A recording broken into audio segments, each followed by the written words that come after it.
The Civitate Dei, The City of God, is a book of Christian philosophy written in Latin by Augustine of Hippo in the early 5th century AD. The book was in response to allegations that Christianity brought about the decline of Rome and is considered one of Augustine's most important works, standing alongside the Confessions, the Enchiridion, On Christian Doctrine, and On the Trinity, as a work of one of the most influential Church Fathers. The City of God is a cornerstone of Western thought, expounding on many profound questions of theology, such as the suffering of the righteous, the existence of evil, the conflict between free will and divine omniscience, and the doctrine of original sin. Background: the sack of Rome by the Visigoths in 410 left Romans in a deep state of shock, and many Romans saw it as punishment for abandoning traditional Roman religion for Christianity. In response to these accusations, and in order to console Christians, Augustine wrote The City of God, arguing for the truth of Christianity over competing religions and philosophies, and that Christianity is not only not responsible for the sack of Rome, but also was responsible for the success of Rome. He attempted to console Christians, writing that, even if the earthly rule of the empire was in peril, it was the City of God that would ultimately triumph. Augustine's eyes were fixed on heaven, a theme of many Christian works of late antiquity, and despite Christianity's designation as the official religion of the empire, Augustine declared its message to be spiritual rather than political. Christianity, he argued, should be concerned with the mystical, heavenly city, the New Jerusalem, rather than with earthly politics.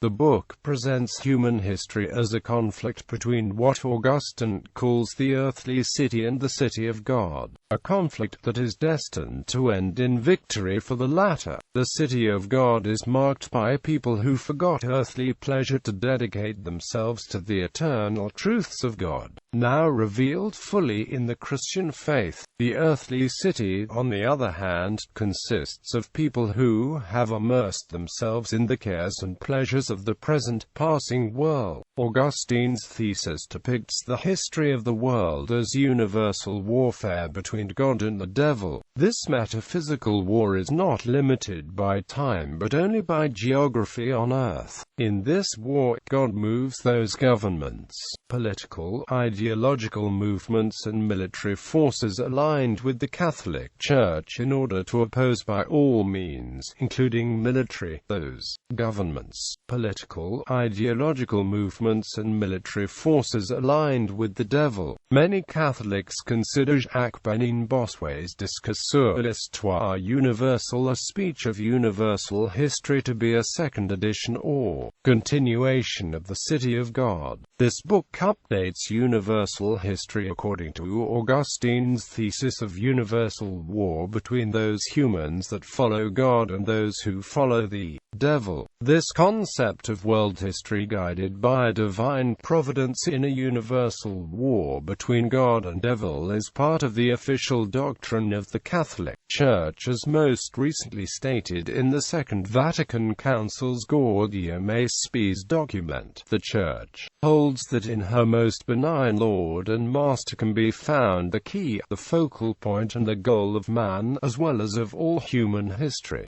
All of human life, whether individual or collective, shows itself to be a dramatic struggle between good and evil, between light and darkness. The Lord is the goal of human history, the focal point of the longings of history and of civilization, the center of the human race, the joy of every heart and the answer to all its yearnings. Structure: Augustine provides a brief description of the contents of the work. However, this great undertaking was at last completed in 22 books. Of these, the first 5 refute those who fancy that the polytheistic worship is necessary in order to secure worldly prosperity, and that all these overwhelming calamities have befallen us in consequence of its prohibition. In the following 5 books I address myself to those who admit that such calamities have at all times attended, and will at all times attend, the human race, and that they constantly recur in forms more or less disastrous, varying only in the scenes, occasions, and persons on whom they light, but, while admitting this, maintain that the worship of the gods is advantageous for the life to come, but that no one might have occasion to say that though I had refuted the tenets of other men, I had omitted to establish my own. I devote to this object the second part of this work, which comprises 12 books,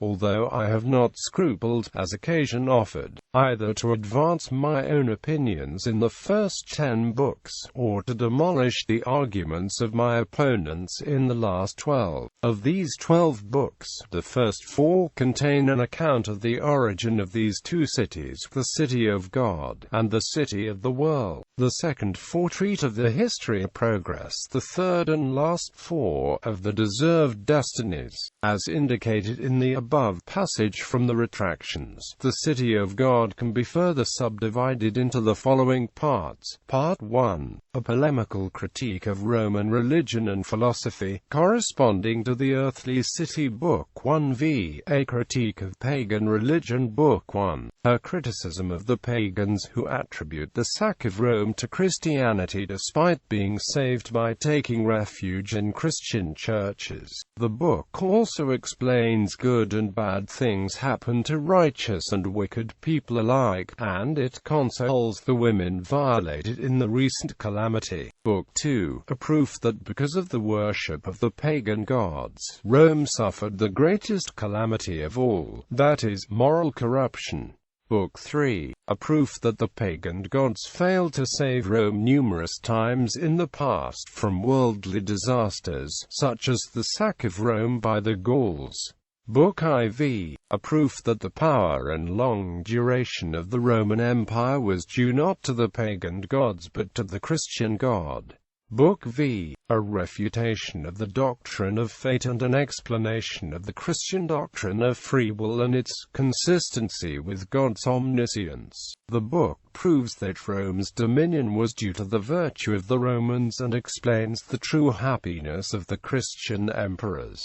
Book VX. A critique of pagan philosophy, Book VI. A refutation of the assertion that the pagan gods are to be worshipped for eternal life. Augustine claimed that even the esteemed pagan theologist Varro held the gods in contempt. Book 7. A demonstration that eternal life is not granted by Janus, Jupiter, Saturn, and other select gods. Book 8. An argument against the Platonists and the natural theology, which Augustine views as the closest approximation of Christian truth, and a refutation of Apuleius's insistence of the worship of demons as mediators between God and man. Book IX. A proof that all demons are evil and that only Christ can provide man with eternal happiness. Book X.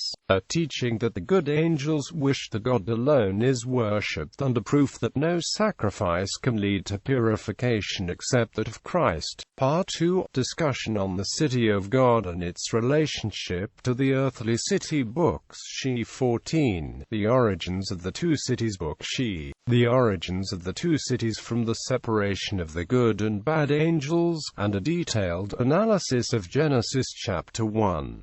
Book 12. Answers to why some angels are good and others bad, and a close examination of the creation of man. Book 13. Teaching that death originated as a penalty for Adam's sin. Book 14. Teachings on the original sin as the cause for future lust and shame as a just punishment for lust. Book 6 v. 18. The history and progress of the two cities, including foundational theological principles about Jews. Book 15. An analysis of the events in Genesis between the time of Cain and Abel to the time of the flood. Book 16. The progress of the two cities from Noah to Abraham, and the progress of the heavenly city from Abraham to the kings of Israel. Book 17. The History of the City of God from Samuel to David and to Christ, and Christological Interpretations of the Prophecies in Kings and Psalms. Book 18. The Parallel History of the Earthly and Heavenly Cities from Abraham to the End. Doctrine of Witness, that Jews received prophecy predicting Jesus, and that Jews are dispersed among the nations to provide independent testimony of the Hebrew Scriptures. Book 6ix22. The Deserved Destinies of the Two Cities. Book 19. The End of the Two Cities, and the Happiness of the People of Christ. Book XX. The Prophecies of the Last Judgment in the Old and New Testaments. Book 21. The Eternal Punishment for the City of the Devil. Book 22. The Eternal Happiness for the Saints and Explanations of the Resurrection of the Body. English translations. The City of God. Translation by William Babcock. Notes by Boniface Ramsey. Hyde Park, NY, New City Press, 2012. The City of God Against the Pagans. Translation by R.W. Dyson. New York, Cambridge University Press, 1998. ISBN 0-521-46475-7.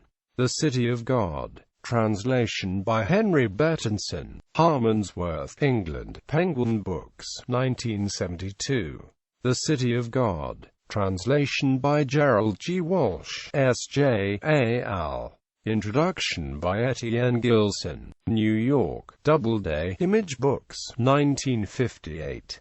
The City of God. Translation by Marcus Dodds. Introduction by Thomas Merton. New York, The Modern Library, a division of Random House, Inc., 1950. Actual translation, 1872 to 1876. The City of God. Translation by John Healy. Introduction by Ernest Barker. New York, E. P. Dutton and Amp Co., 1945.